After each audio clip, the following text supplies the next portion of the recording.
According to reports, Boston College has their coaches all in place now. Jeff Hafley has his staff ready to roll. Today, we're going to look at what do they have to do? What is the to-do list? What are those important check boxes that these coaches are going to have to fill to make sure Boston College, A, has a good season, and B, Jeff Hafley returns from 2024. We're going to get into all of this and more on today's show. You are Locked On Boston College, your daily podcast on the Boston College Eagles, part of the Locked On Podcast Network, your team every day.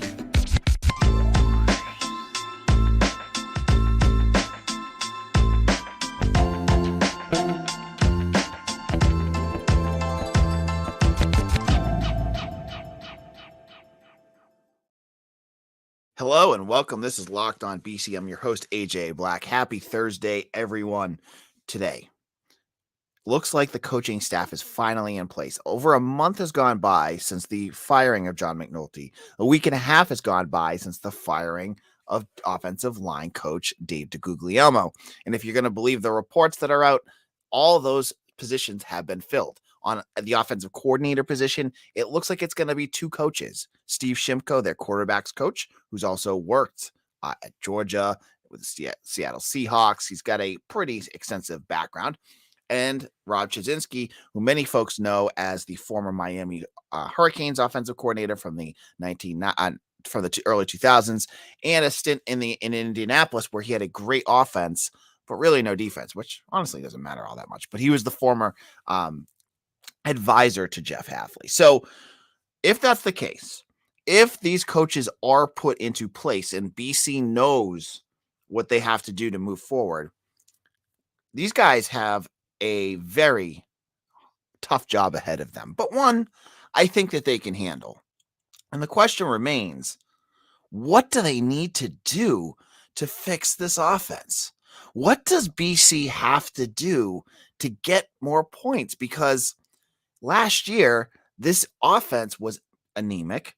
It was if you want to use the word disaster, I wouldn't fault you for it because it was. And it was broken. I think that's the best word I would love to use for this offense. It was absolutely broken. So these guys have to, these coaches, I'm going to talk mostly about Shimko and Chudzinski. They have to fix major problems that have broken this offense. What's the first thing that they have to do? Job number 1 through 5 for them is fixing that offensive line. And to credit to the staff, I think in this offseason, they've done a nice job of addressing the biggest issue. And yes, it was a year too late. Hafley should have last year added in the transfer portal more offensive linemen. But this offseason, they bring in Logan Taylor, a athletic freak offensive tackle from UVA. Mitch Wolf, who will be on our show tomorrow, he says, I'm watching this kid's film. This kid's got a huge upside. This kid's ready to explode. And that he, at the end of the year for the Who's, was getting better and better and better. That's positive. They got Kyle Hergel, who was on Bruce Feldman's athletic freaks at guard. He's got to fix that offensive guard position. And so you're going from a combination of any of these players, Jack Conley, Finn Durstein, Dwayne Alec, and Jackson Ness, to Christian Mahogany and Kyle Hergel. That is a huge upgrade. So that gives you some stability there. But that's not the only answer for this offensive line. That's not the only thing that this offensive line needs to fix. There's still other issues that these guys have to do. Number 1, continue the development of Drew Kendall and Ozzie Trapilo. So you have these other 3 guys that are coming in. They should be okay. Ozzie Trapilo progressed last year. Maybe not at the level that you're hoping that he was going to progress, but he definitely got better as the year went on. And I think with more established guys near him, if he's lining up next to Christian Mahogany, that's a little better than lining up next to Dwayne Alec. That could help him develop. Drew Kendall, yes, he needs to develop as well. But that's a big piece of where this group is gonna go. I think these guys are good, and hopefully with better talent around them will get better. But if they're gonna get Pro Football Focus grades in the 50s, that's gonna be an issue. So I want to see those guys are going to have to develop this spring, continuing to work on their footwork, their communication, their all the things that make good offensive, their leverage, all the good things that make offensive linemen click when they need to click. I think that's a big task for this offensive coaching staff and for Matt Applebaum, who I know folks out there are not the biggest fan of him, but if he comes in, I think this offensive coaching staff also has another role. They need to make sure that they simplify what the offensive line is doing and do not do the zone blocking scheme that they were doing when Applebaum was here last time. I think from what I've heard that this system that they were using before for this offensive line pre 2022 was a Frank Cignetti idea. It wasn't an Applebaum idea. If that is the case, keep it simple. Keep it, just basic. You block this guy. This is how we communicate. This is how we stunt. All that good stuff, right? Keep it simple for this offensive line. So I would say, hopefully, that they don't go back to what Applebaum did last time. And I believe, if I remember from what I've also read, Miami didn't do zone scheme, so it's where Applebaum was before. So I don't think he's going to be a guy that will bring that back. So hopefully that'll be a positive. In addition, I mean, I'm telling you, look, so keeping the scheme, making sure guys develop that are already there.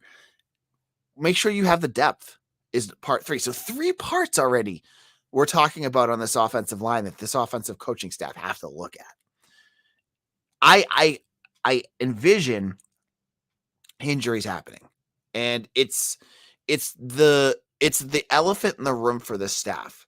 Is that every single year it's been injuries and a lack of depth that has killed this program. And it's what differentiates Boston College from other programs.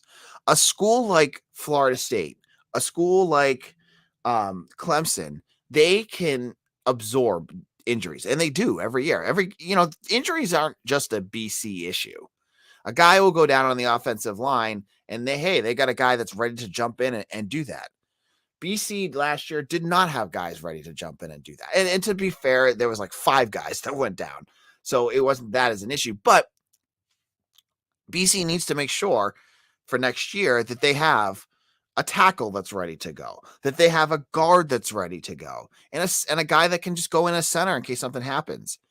And they need to be talented. They need to be guys that are not going to be, you throw him out there and they are humongous liabilities, like, oh God, this offensive line is good, except for that guy. So that's another piece, is figuring out your depth, making sure you have guys. And honestly, I think they're going to have that depth. And they have players that could jump in, like at tackle. He looked very, very raw last year, but someone like Jude Bowery or Kevin Klein could go in at tackle. Kevin Klein again, or Jack Conley. I know folks aren't the biggest Conley fans, but I think as a backup, I think he'd be okay. I wouldn't hate it as a guard, as a backup. You have him. You should have Finn Durstein. Figuring out who those guys are, just in case the slog of a football season, you lose one of the guys that you're depending on, you have another name that can jump in.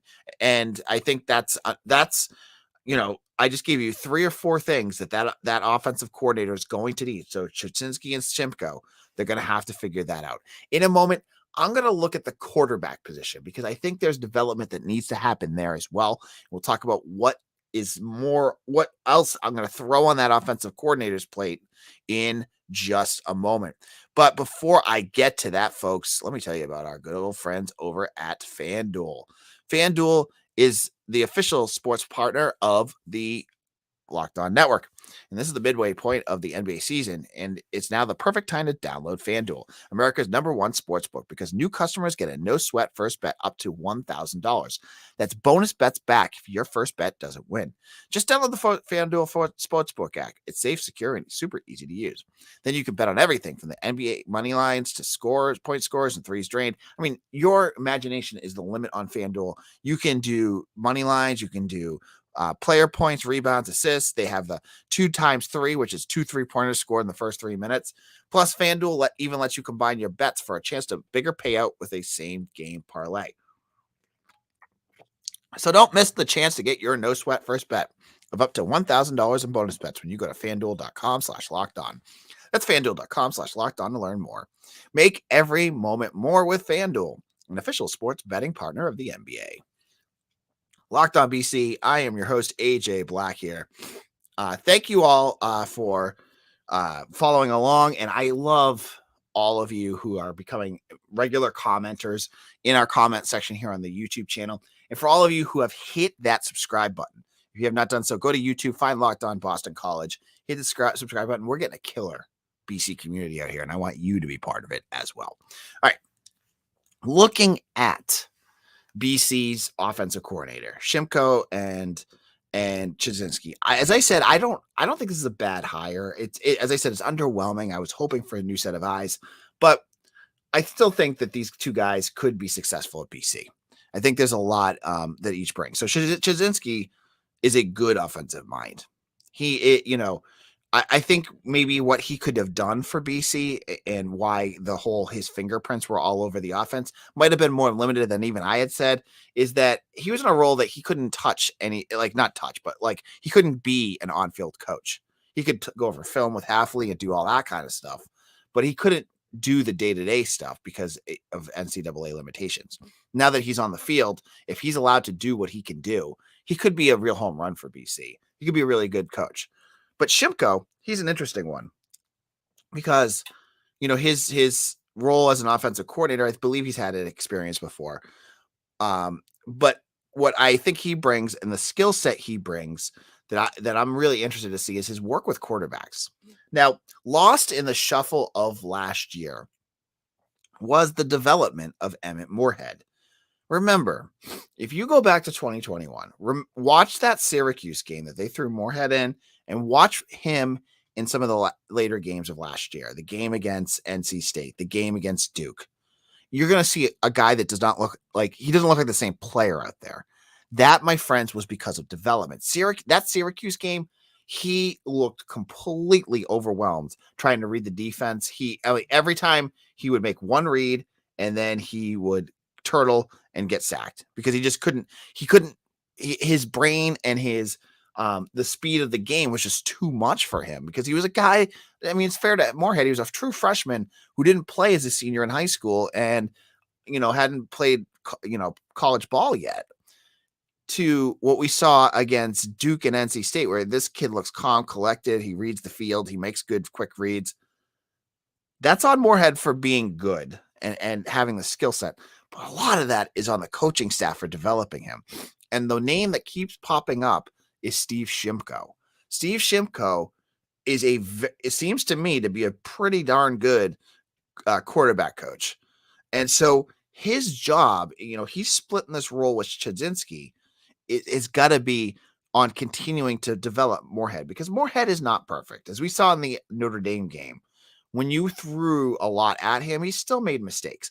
But again, he was a redshirt freshman. So it wasn't like, this is like huge red flags, but you still want to see him develop. You still want to see him get better. And that, I think, is going to be another role of this offensive coordinator.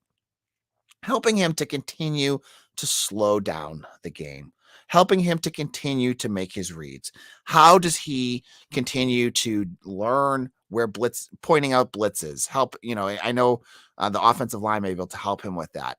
But for him to be able to understand coverages, all that good stuff, that's what the coaching staff is going to have to work with him on and to continue to build that because it's not completely there yet. It's getting there, but that's development, right? That's what BC is supposed to be about, right? We're not a school that gets blue chippers. We're a guy that get a good guy like Morehead and just build and build and build and build. So hopefully what we're going to see here next year is a new offensive coordinator and Shimko who continues to build the development of Emmett Morehead. And to get him to that level, I'm not saying he needs to be like Djokovic in 2020, but to continue, get him out of that talk. I mean, I'm already seeing it right now. Like when they're talking about the top upcoming quarterbacks in the ACC, he's not mentioned at all. And rightfully so, he shouldn't be. but I think by the end of the year he could be. I think he could be one in the talk of a developing ACC quarterback, so that in 2024 we're like, okay, BC's got something special here. That's another piece for me. All right. Also, I mean, this offensive line coach is going to have, I mean, offensive coordinator has got a lot to talk about, a lot to fix. The running game is going to be another major piece for this offensive coach to fix. Last year, as Mitch put on Eagle Insider, go over check this article out. It's great. It's about how catastrophically bad BC's offensive running game was in 2022. I mean, you got to read it. It's bad. And yes, a lot of that is on the offensive line. But I think you have a bunch of running backs now, adding in Kai Robichaud from Western Kentucky, that are going to need to get their mojo back. They're going to need to feel some consistency and some confidence that they probably lack. I imagine if I was a guy like Alex Broom or Pat Garwo, that after last year, I'd feel pretty down on myself because I was just hammered all year long. I had to read about how bad my group did. And I think they just need to get some confidence back because the talent's there. We saw against Louisville what Alex Broom can do. And in 2021, we saw what Pat Garwo can do when there's an offensive line in front of him. So they got it. They just need to feel better about it. I think this new offensive coordinator needs to get their mojo back. And it sounds corny, but like football's part mental too, right? And like you want these guys feeling like they can do it. So just getting them confident, getting them feeling like they can bust out of this slump and get going. And on top of that, for the running backs group, it's to get going, the depth of, behind Broom, behind Garwo, like making sure Robichaud gets ready. He's a transfer. He's coming in new. Get him into this new offensive scheme, making sure you have the depth there because the depth was scary slim last year. So Robichaud, Cam Barfield, even guys like Dottrell Jones, I know he probably won't be. I don't think he's in the early enrollees, but get a guy like him ready to go too.